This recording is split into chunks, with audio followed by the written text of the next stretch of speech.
पास्का का छठवां इतवार।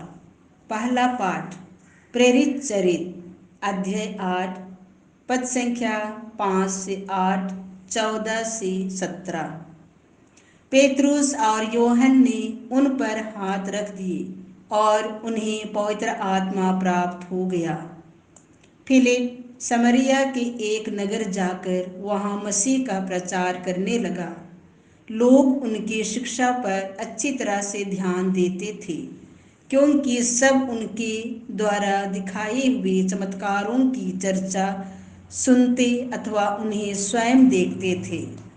दुष्ट आत्मा ऊंचे स्वर से चिल्लाते हुए बहुत से अपदूतग्रस्त लोगों से निकालते थे और अनेक अर्धंग रोगी तथा लंगड़े भी चंगा किए जाते थे। इसीलिए उस नगर में आनंद छा गया।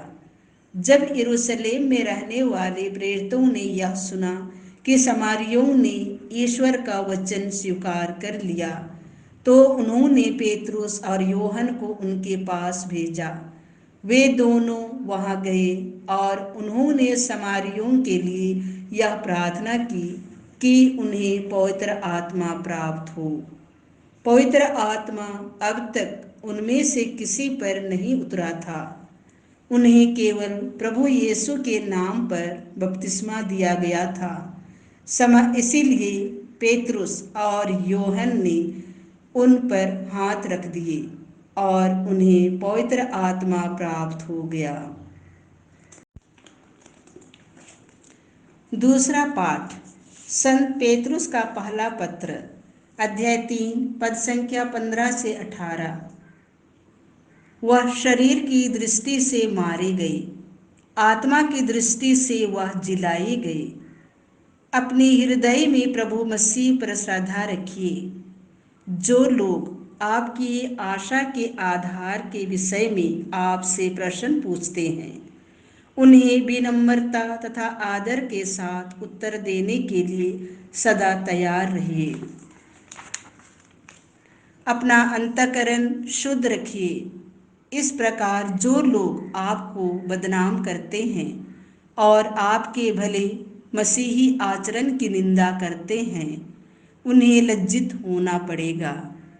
यदि ईश्वर की यही इच्छा है तो बुराई करने के कारण दंड भोगने की अपेक्षा भलाई करने के कारण दुख सहना नहीं कहीं अच्छा है। मसीह भी एक बार पापों के प्रायश्चित के लिए मर गए, धर्मी अधर्मियों के लिए मर गए, जिससे वह हम लोगों को ईश्वर के पास ले जाए। वह शरीर की दृष्टि से तो मारे गए, किंतु आत्मा की दृष्टि से जिलाए गए।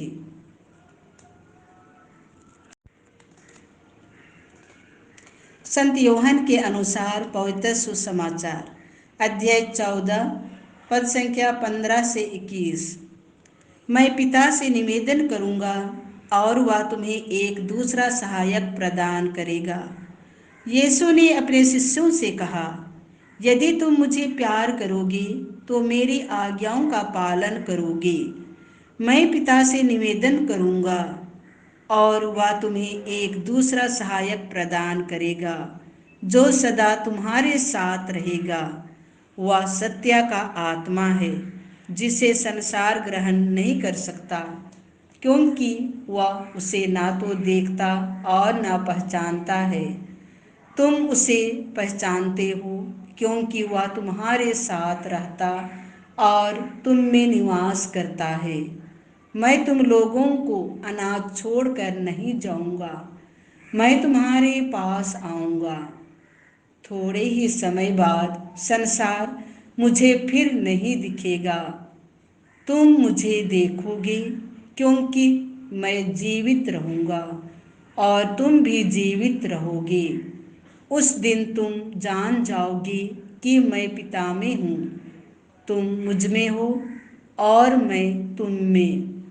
जो मेरी आज्ञाएं जानता और उसका पालन करता है, वही मुझे प्यार करता है, और जो मुझे प्यार करता है उसे मेरा पिता प्यार करेगा, और उसे मैं भी प्यार करूँगा और उस पर अपने को प्रकट करूँगा।